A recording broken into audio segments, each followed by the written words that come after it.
Un oncologue a un jour avoué: 90% de mes patients ignoraient totalement qu'une tumeur mortelle se développait déjà en eux. Ils menaient une vie normale, mangeaient comme d'habitude, dormaient paisiblement, jusqu'au jour où ils ont reçu un diagnostic qui a tout changé et où il était déjà trop tard. Le plus effrayant dans une maladie, ce n'est pas la douleur en soi, mais le fait qu'elle s'installe silencieusement, cachée derrière des habitudes que nous croyons inoffensives. Le prix Nobel Otto Warburg a fait une découverte qui a stupéfié le monde entier. Nos cellules ne meurent pas à cause des virus ou de la vieillesse, mais parce que nous cessons de leur fournir ce dont elles ont le plus besoin, l'oxygène. Tout ce que nous mangeons et faisons chaque jour apporte de l'oxygène à nos cellules ou les étouffe lentement. Il a établi 8 règles simples qui, si vous les suivez, vous permettront de donner à votre corps le pouvoir de se protéger contre les maladies les plus graves. Si vous regardez toujours cette vidéo et que vous trouvez ces réflexions intéressantes, laissez le mot « oxygène » dans les commentaires et partagez ce qui vous fait le plus peur. Est-ce la maladie ou le sentiment d'impuissance? Si vous n'êtes pas encore abonné, je vous encourage à vous abonner à notre chaîne. Votre soutien nous aide à créer du contenu utile et inspirant pour vous. Maintenant, commençons. Règle numéro 1. Commencez votre journée du bon pied. Chaque matin, nous sommes nombreux à commettre la même erreur. Nous nous réveillons et nous nous précipitons sur notre café. Nous mangeons des aliments secs ou nous ne buvons rien du tout. Pourtant, à ce moment-là, nos cellules ont besoin d'eau, de l'eau propre et chaude. Warburg insistait sur le fait que chaque journée devrait commencer par un verre d'eau chaude à jeun, de préférence avec quelques gouttes de jus de citron, non pas pour le goût, mais pour rendre le sang moins acide, stimuler vos organes et activer votre métabolisme. Comme notre corps est composé d'environ 60% d'eau, un manque d'eau peut entraîner une acidité, un épaississement du sang et une diminution de l'apport en oxygène des cellules. Les organes commencent alors à souffrir, pas immédiatement, mais c'est le début de la fatigue, de la faiblesse, de l'inflammation et, avec le temps, des maladies. Une femme âgée d'une 60aine d'années a remplacé son café du matin par de l'eau et du citron. En 3 semaines, elle a vu ses gonflements diminuer, sa digestion s'améliorer et son esprit s'éclaircir. Elle a déclaré: « J'ai réalisé que je ne vieillissais pas. J'étais simplement déshydratée. » Mais l'eau n'est que la première étape. Règle numéro 2. Mangez des salades tous les jours. Ce n'est pas seulement une suggestion, c'est une obligation. Beaucoup de gens pensent que les légumes sont facultatifs ou qu'ils peuvent se passer de salade s'ils mangent du pain ou de la viande. Mais Warburg explique que les légumes frais, en particulier les légumes verts à feuilles, apportent à votre corps de l'alcalinité, du calcium, du magnésium et des enzymes qui aident les cellules à respirer. Si votre corps manque de ces nutriments, il devient trop acide, ce qui est propice à l'inflammation, aux douleurs articulaires, à la fatigue et à la perte d'énergie. C'est alors que vous commencez à remarquer que vos ongles, votre peau et vos cheveux s'affaiblissent.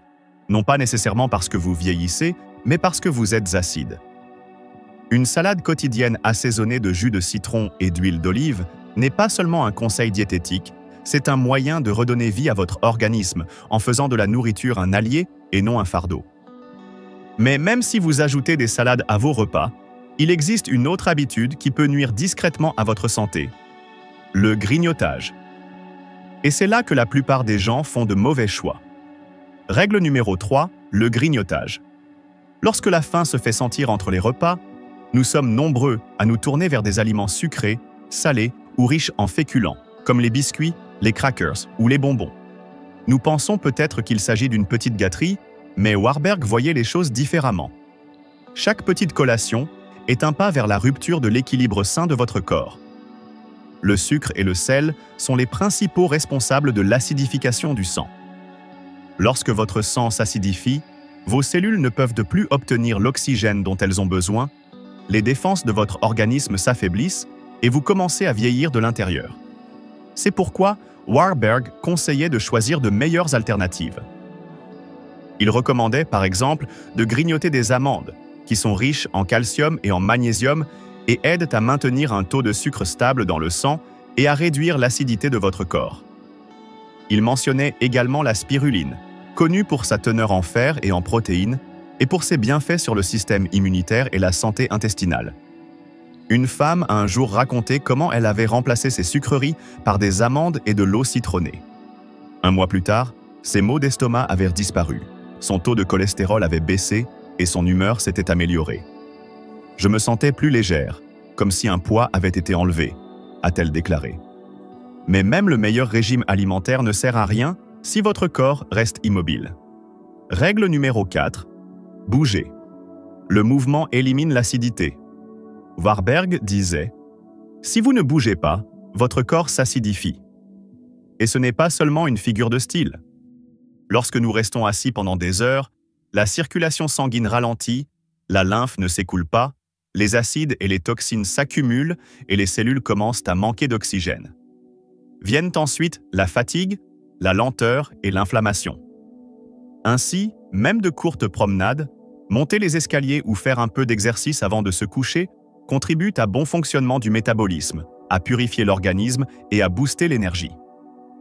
Un homme âgé a expliqué comment il avait commencé à marcher seulement 15 minutes par jour, tous les jours, sans exception. Au bout de 2 semaines, ses douleurs aux genoux ont disparu et, un mois plus tard, il se sentait beaucoup moins fatigué au réveil.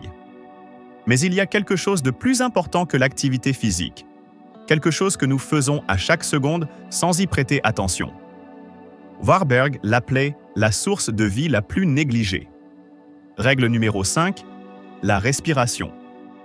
La respiration, ou plus précisément la respiration correcte, est quelque chose que nous faisons à chaque minute, mais que nous faisons rarement correctement. Warburg pensait que sans respiration profonde, les cellules commencent à mourir de faim et que la famine conduit toujours à la maladie. Dans les villes modernes remplies de poussière, de pollution et de stress, la plupart des gens respirent superficiellement, n'utilisant qu'une fraction de leur capacité pulmonaire, de sorte que les cellules ne reçoivent pas assez d'oxygène. Avec le temps, le cerveau, le cœur et d'autres organes commencent à fonctionner à moitié. La solution de Warburg était simple. Rechercher l'air frais, se promener dans la nature et pratiquer la respiration profonde en pleine conscience.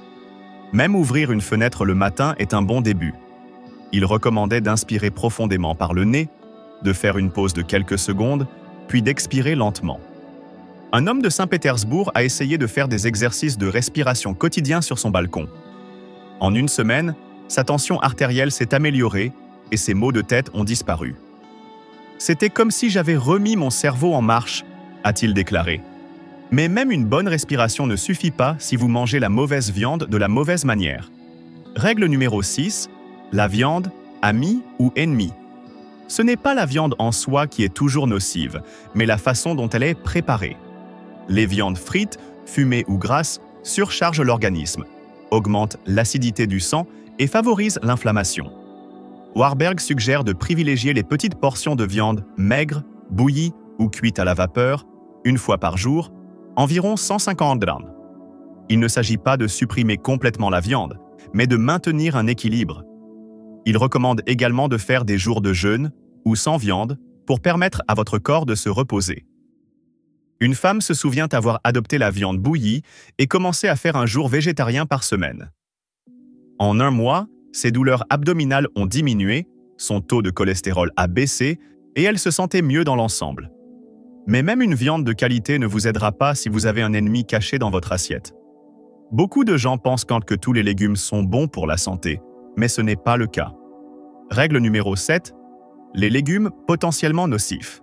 Si les légumes sont généralement synonymes de santé, Warburg a souligné qu'ils ne favorisent pas tous l'équilibre alcalin de l'organisme. Certains, en particulier ceux riches en amidon, se transforment rapidement en sucre et acidifient l'organisme. Prenons l'exemple de la pomme de terre, un accompagnement courant qui peut favoriser l'inflammation, perturber le métabolisme et réduire l'apport en oxygène des cellules. Warburg recommande de la remplacer par des légumes plus alcalins comme les choux de Bruxelles, les asperges, les courgettes, les aubergines ou les poivrons. Non seulement ils sont nourrissants, mais ils aident également à purifier l'organisme et à maintenir les cellules bien oxygénées. Un homme de Voron a raconté comment il avait arrêté de manger des pommes de terre et cuisiné davantage de légumes à la vapeur chaque jour. Au bout d'un mois, il a constaté une diminution de sa fatigue, une amélioration de sa digestion et une peau plus saine. Règle numéro 8. L'eau. L'eau est la base de la vie et de la santé.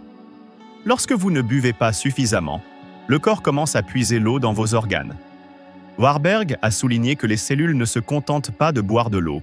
Elles en ont besoin pour vivre. L'eau transporte les nutriments, élimine les toxines, équilibre la température corporelle et stabilise le niveau d'acidité. Il recommandait de boire au moins 2 litres d'eau tiède, idéalement alcaline, par jour. Pas de soda ni de jus de fruits. Commencez le matin à jeun et continuez à boire tout au long de la journée, mais sans excès. L'eau élimine les toxines, équilibre le pH du corps et aide les cellules à bien fonctionner. Un homme a arrêté de boire du thé et des sodas au profit de l'eau plate. 2 semaines plus tard, ses reflux acides ont disparu. Il se sentait plus léger. Et 1 mois plus tard, il a déclaré se réveiller plein d'énergie. Warburg a un jour lancé cette mise en garde. Un verre de soda sucré nécessite 30 verres d'eau pour compenser ses effets néfastes. Pourquoi lutter contre les conséquences? Mieux vaut éviter tout simplement. En effet, tout commence et finit par l'eau. Mais la révélation la plus frappante de Warburg ne concernait pas seulement la science. Il s'agissait d'une conclusion simple à laquelle il était parvenu plus tard dans sa vie. Après s'être consacré à découvrir pourquoi les cellules meurent et comment elles peuvent prospérer, ses conclusions étaient d'une simplicité déconcertante. Lorsque les cellules manquent d'oxygène, la maladie s'installe. Lorsque les cellules ont de l'oxygène, la maladie ne peut pas s'installer. Tout ce que vous apprenez aujourd'hui n'est pas seulement de la théorie, c'est un ensemble de mesures pratiques que tout le monde peut adopter dès maintenant. Un verre d'eau le matin, une salade au lieu d'un sandwich, des amandes au lieu de biscuits, une promenade au lieu de rester assis, une respiration profonde, de la viande maigre bouillie, des légumes alcalins. Ce sont de petites habitudes qui peuvent revitaliser vos cellules et vous permettre de rester actif, lucide et fort, quel que soit votre âge. Beaucoup de gens pensent que la santé est une question de chance, mais Warburg a prouvé que c'est un choix, et que cela commence aujourd'hui, pas demain. Si vous regardez toujours cette vidéo et que vous trouvez ces informations utiles, tapez « équilibre » dans les commentaires et partagez la règle de Warburg que vous allez essayer en premier. Si vous n'êtes pas encore abonné, pensez à vous inscrire à notre chaîne. Votre soutien nous permet de créer du contenu plus utile et plus motivant. À bientôt!